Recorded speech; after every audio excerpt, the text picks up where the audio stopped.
long time ago, before television and radio were invented, people used to have a lot of free time to do any kind of things. Some dedicated to have fun, others to invent songs and sculptures, and some others were really strange. They used to watch everything that was around them and ask about many things, really strange things.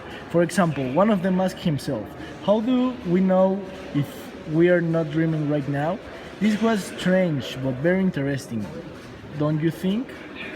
At this age, there used to be awkward people that asked things, even though they were divided in two teams, the empirists and the rationalists.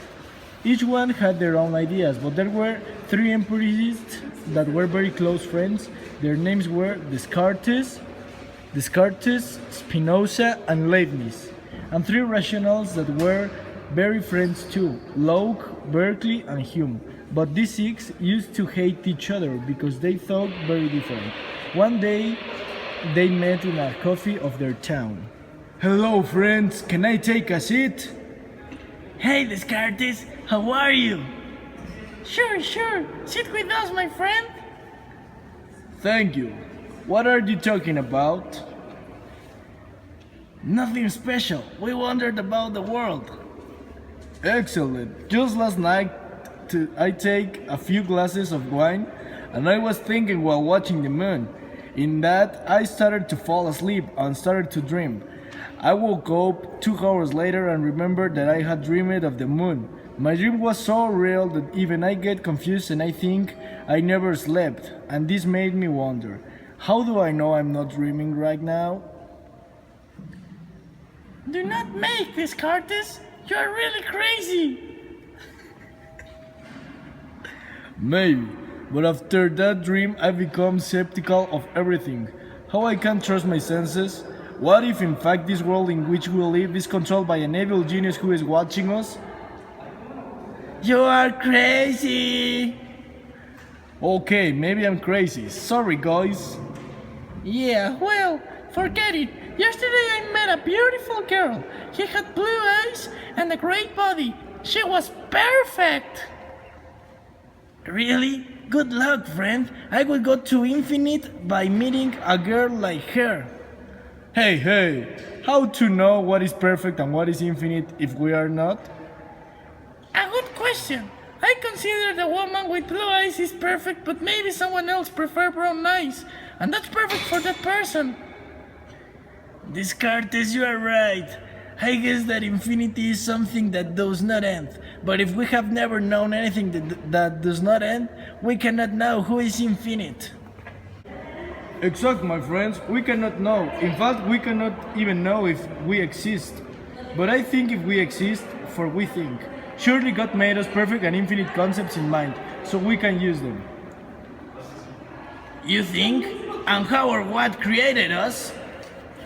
Easy! We are made of two substances, body and mind. The question is, how does it the body to speak to his mind, and the mind speak to the body? Suddenly, a guy who was with his two friends at another table gets up and says, How is that they know nothing, these rationalists? That subject is more silly. Sorry? And who are you? Why you say you are stupid? We are stupid? My name is John Locke. I am an empiricist, and your problem on the mind and body makes me silly that at first no one is born knowing it is perfect and infinite. No way a baby can have these concepts. Well, perhaps Descartes' arguments are not so good companion, but I assure you mine surprised you. Yes, to see her you'll tell me your ideas. At first, the mind and body are characteristics of God. He also has body and mind, so I think we like, but of course to a lesser extent, the body and mind of God are infinite and ours has an end. In conclusion, the mind and body are the same by being with which God created us. Not fake and boring are these ideas.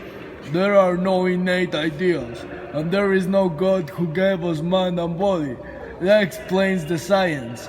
In fact, the origin of ideas are perceptions which simply the human body has.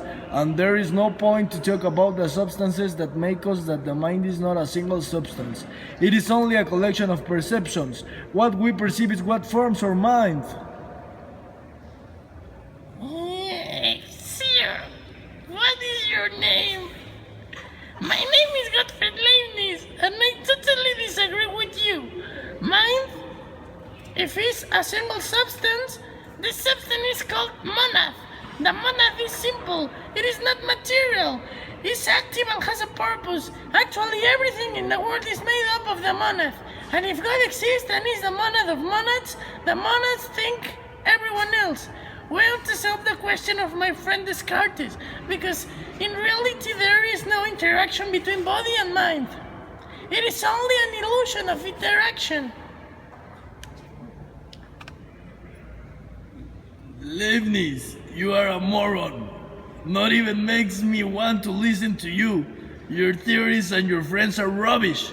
It is meaningless. They'll leave everything to the imagination that there is a God who controls us. I rather think that at birth, the mind is in the body but still is blank, as a blanket. And when we experience any simple thing, like seeing the light of day, we are writing in our mind. These are true, my friend. But I have not asked him, where are the ideas? Things come from things. Things have primary characteristics and secondary characteristics. With the primary are that we can identify with things and then form ideas. You are wrong, brother. Primary and secondary features are all in the mind, but there are no ideas. Things correspond to things, and ideas correspond to ideas. There are ideas that our perception sense are very strong and are often known as laws of the nature. There are also ideas of imagination that are not normal perceptions, are totally random and are not predictable. As I draw smiles with Pierre's theories, everyone, absolutely everyone wrong. Some more than others, of course. Let me show you the truth. Yes, please, and tell the truth. The ideas originate from the impressions of the human senses, come from perceptions. Impressions can be feelings, emotions, and passions. All these are strong within us and can easily identify, but also there the memory. This is not as strong or as vivid as an impression.